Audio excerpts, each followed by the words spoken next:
I'm Mark, 48 years old, and I never thought the principal of our school would humiliate me in front of the entire staff just because I'm only the janitor. I've been at Franklin High for nearly 2 decades, quietly keeping the place clean, fixing what breaks, and making sure students have a safe, well-kept environment to learn in. I'm not a teacher, but this school has been my second home, and I've poured my heart into it. I've scrubbed graffiti at midnight, unclogged flooded toilets in the dead of winter, and stayed late to help set up assemblies. I've never expected special treatment, just respect. But last month, at the start of year staff meeting, Principal Harold decided to show everyone exactly how little he thought of me. And with one smug sentence, he set into motion a chain of events that would cost him his job within 24 hours. Before I tell you how it all happened, picture Franklin High. Red brick walls, squeaky linoleum floors, and the smell of old books mixed with cafeteria pizza. The teacher's lounge sits in the corner of the second floor, with mismatched chairs and a coffee machine older than some of the students. That lounge was where it all started. Harold had called a mandatory meeting to start the year off right. He strutted in wearing a tailored navy suit, shiny shoes clicking against the tile. I sat near the back, still in my work boots, having come straight from mopping up a spill in the gym. The staff respected me enough to save me a chair, but Harold's eyes flicked over me like I was a smudge on the wall. "Ladies and gentlemen," Harold began, puffing his chest, "I've got a surprise for you all this year." He gestured to a row of sleek, unopened boxes stacked on the table behind him. Brand new laptops, top of the line. Every teacher here is getting one. The room buzzed with excitement. The math teacher whispered about how much faster her grading would be. The science teacher grinned, muttering about new lesson plans. I smiled too, happy for them, until Harold looked straight at me and added, "Of course, these are for faculty. Only, not support staff." He smirked, as if expecting everyone to share in the joke. "Sorry, Mark. Guess you'll have to stick with that. What do you use?" "Oh, right, your little notepad and pen." A few teachers shifted uncomfortably. One even opened her mouth to say something, but Harold kept going, handing out boxes with a flourish. My ears burned. He didn't need to give me a laptop. I wasn't asking for one, but the way he said it, the way he made sure everyone heard, was meant to put me in my place. I just smiled tightly, nodding. "All good, boss. I make do." But inside, I made a silent decision. Harold had 24 hours before this school stopped it being his kingdom. You see, I know Franklin High better than anyone. Every creaky floorboard, every leaky pipe, every skeleton in the closet, sometimes literally, from old Halloween decorations stuffed into storage. I know where the files are kept, which cameras work and which don't. And I know all about Harold's extracurricular activities. He wasn't just arrogant, he was sloppy. And in building this old, secrets have a way of piling up. And I've been quietly sweeping them into my mental dustpan for years. After the meeting, as teachers unboxed their shiny new laptops, I slipped out without a word. I needed to think. Revenge wasn't about smashing his car or stealing his spotlight.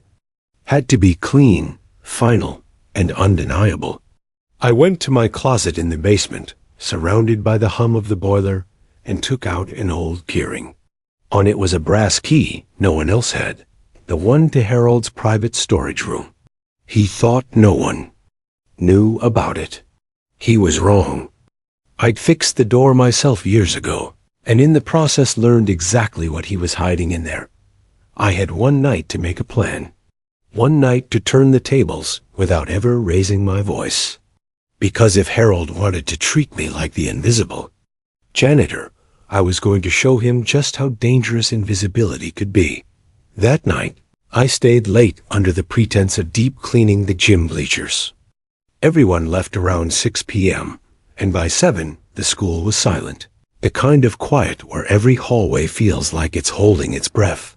I made my way up to the third floor, past the dusty old library archives, until I reached the locked door Harold thought was his secret.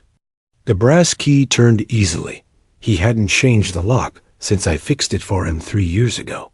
The room was small, but it told a big story. Right away, I saw a stack of unopened boxes labeled Student Supplies, Donation Fund. I knew. For a fact, the art club had been begging for new paints and brushes for over a year. It held bake sales, car washes, even a silent auction to raise the money. The supplies had been delivered months ago, but instead of making it to the art room, they were here, collecting dust. My jaw tightened. Against the wall sat a metal filing cabinet. The lock was nothing special. I'd opened trickier ones just fixing stuck desk drawers. A bent paperclip, and 30 seconds later, I was inside. That's where Harold's arrogance was laid bare. Folders full of expense reimbursements for hotel stays, 5-star restaurant tabs, even a weekend spa retreat. All signed and approved by Harold himself. And every one of them paid out of the school's discretionary budget. Then I found the manila envelope. It was stuffed with glossy photos. Harold at bars, Harold at restaurants, Harold with his arm around a woman who was definitely not his wife. Some were taken in broad daylight. A few were time-stamped during school hours. This wasn't just bad judgment. This was career-ending. I pulled out my phone and photographed everything, each box of stolen supplies, each receipt, each incriminating photo. I didn't need to take the originals. The beauty of being the janitor is knowing how to leave no trace. I put every folder back exactly the way I found it, turned the key, and locked the door behind me. By 9 p.m., I was back in my basement closet, sitting on an overturned bucket, staring at the evidence on my phone. I could have gone straight to the school board, but there was a problem. Harold was a talker. If he got wind of what I had, he'd start spinning the story before the truth came out. No, I needed something bigger. Something that would drop in front of every single person who mattered before Harold could wriggle away. That's when the idea hit me. Tomorrow morning, the entire school staff, including the district superintendent, would be in the auditorium for the annual Welcome Back Assembly. Harold loved that event. He got to parade around like a king in front of the whole court. What better stage to end his reign? I spent the next 2 hours preparing, pulling old AV equipment from storage and testing the projector. The tech booth overlooked the stage from the back of the auditorium. Harold almost never went up there, too dusty for his taste. But I knew every wire, every switch. And I knew exactly how to make his private sins very, very public. When I finally left that night, the halls were dark and still. My plan was set. Harold thought I was just the guy who mopped the floors. In less than 12 hours, he'd realize I was the guy who could pull the rug out from under him. The next morning, I arrived before sunrise. The auditorium was empty, except for the faint hum of the lights and the dust motes dancing in the beams. I climbed the narrow stairs to the tech booth, carrying a battered laptop I'd rescued from the e-waste pile years ago. It wasn't fast, but it had one thing going for it. It wasn't connected to the school's network. That meant no one could remotely stop what I was about to do. I plugged into the projector and tested the feed, making sure the images from my phone displayed crisp and clear on the big screen. The first slide was innocent enough, just the words. A year in review, in bold letters, the kind of thing Harold might have made himself. But after that, the images told a different story. The donation fund supplies, the reimbursement checks, the photos. Every ugly truth laid out in the order I'd chosen. I timed it so each one would linger long enough for everyone to take it in.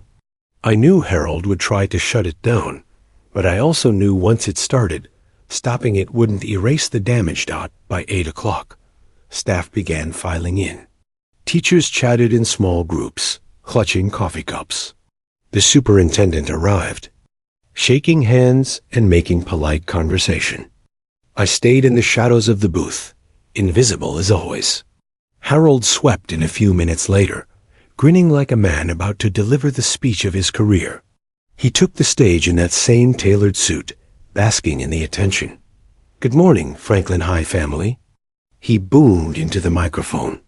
"It's a new year, a new chapter, and I couldn't be prouder to lead this incredible team." The applause was polite, but brief. He clicked his little remote to advance his own slideshow.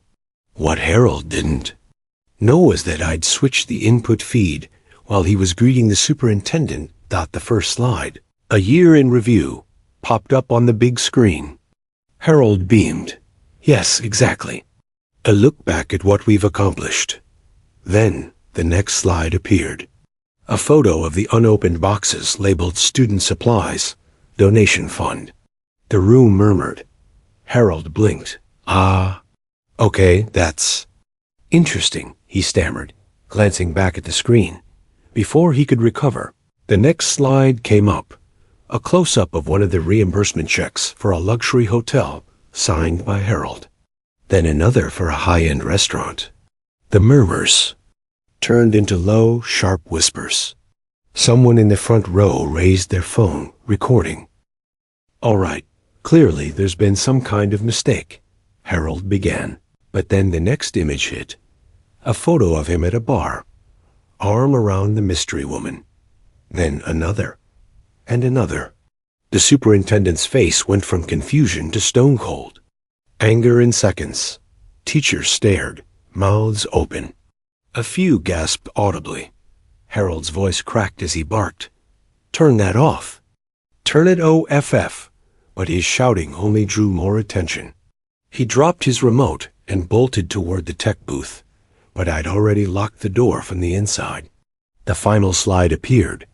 A scanned page from the district's Code of Ethics, with 3 sections highlighted, the exact rules Harold had broken. The screen faded to black dot by the time I stepped out of the booth. Harold was red-faced and sweating. The superintendent was speaking quietly, but firmly into his ear, and half the room had their phones out. I walked past without a word, heading toward the back exit. I didn't need to see the rest. I knew how it would go. I spent the rest of the day in my closet, polishing the floors until they shone. Around lunchtime, I got the text. Harold placed on immediate leave. Interim principal to be appointed. We'll talk tomorrow. It was from the superintendent's office. I leaned back in my chair and smiled. Harold had wanted to make sure everyone knew I was just the janitor. Now they knew I was the janitor who'd just taken down the principal before lunch by the next morning. The school was buzzing.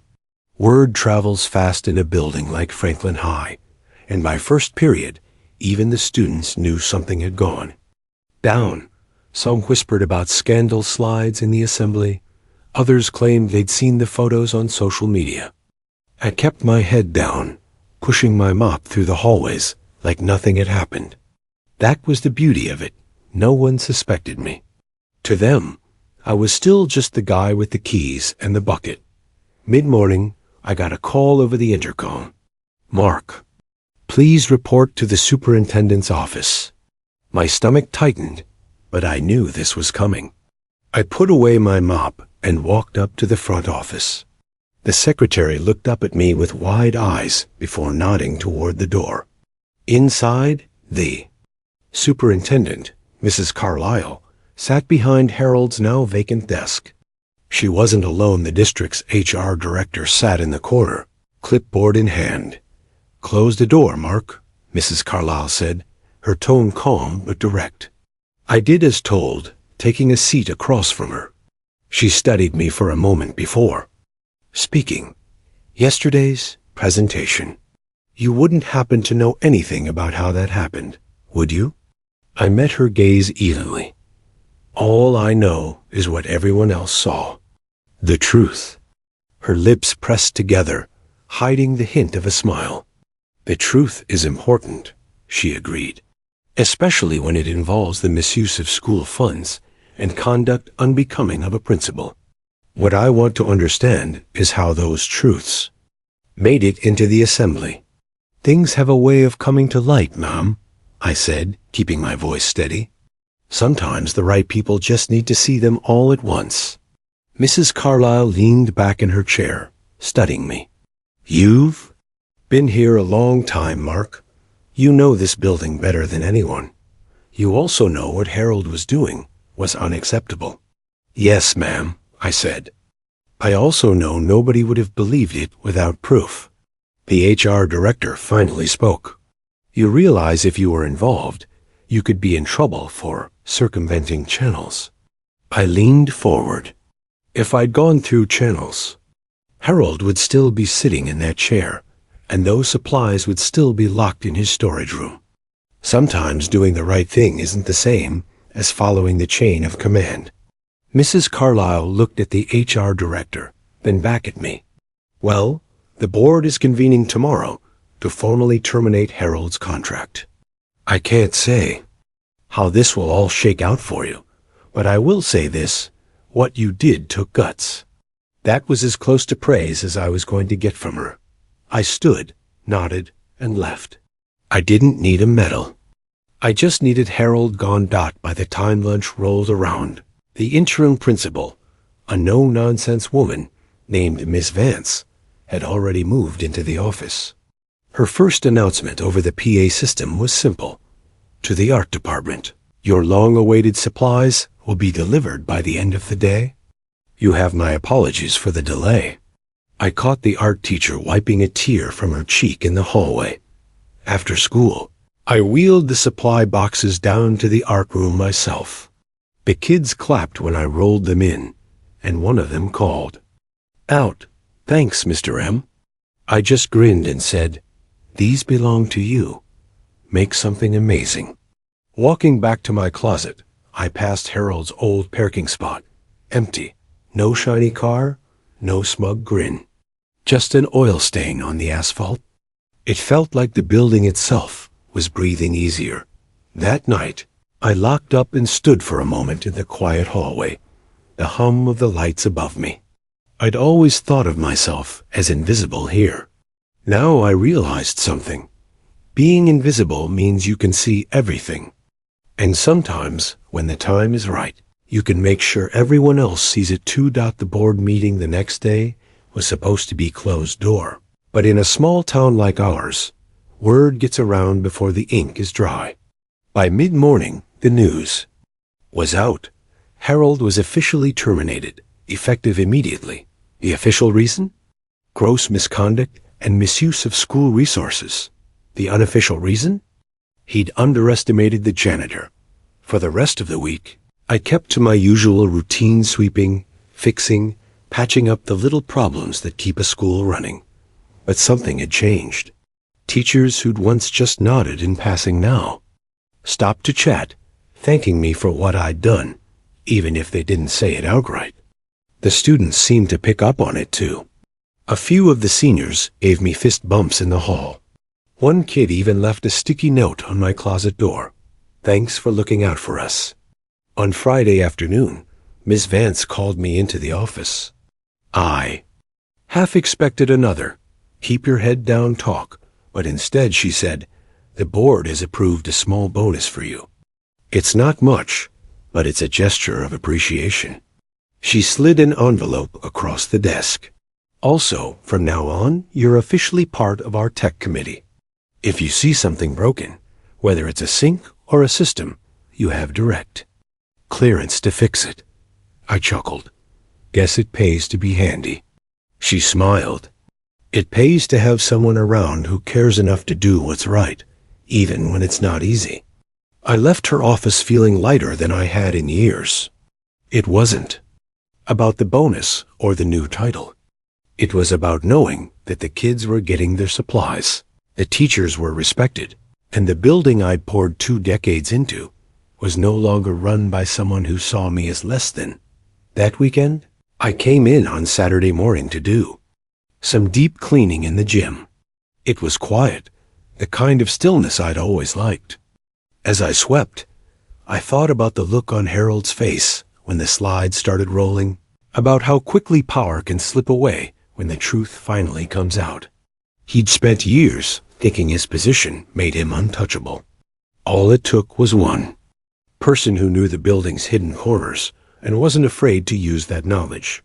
Before I locked up for the day, I walked past my closet and noticed the sticky note from that student still hanging there. I left it where it was.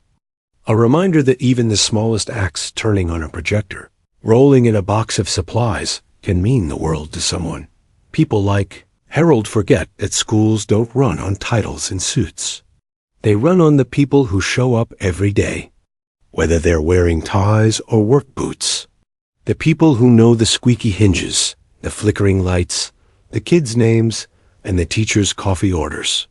The ones who keep the place together when no one's watching. I don't need a plaque or my name on a wall. My reward is walking these halls, knowing they're a little cleaner, not just the floors, but the way things work here. And if anyone else in power ever thinks about crossing that line Harold did, well, I've still got that brass key. And I'm still very, very good at being invisible, until it counts dot if you've ever been underestimated. Remember, quiet doesn't mean powerless. Sometimes the people in the background hold the keys to everything. If this story hit home, share it with someone who needs a reminder that doing what's right is worth it. And don't forget, stay invisible until it counts.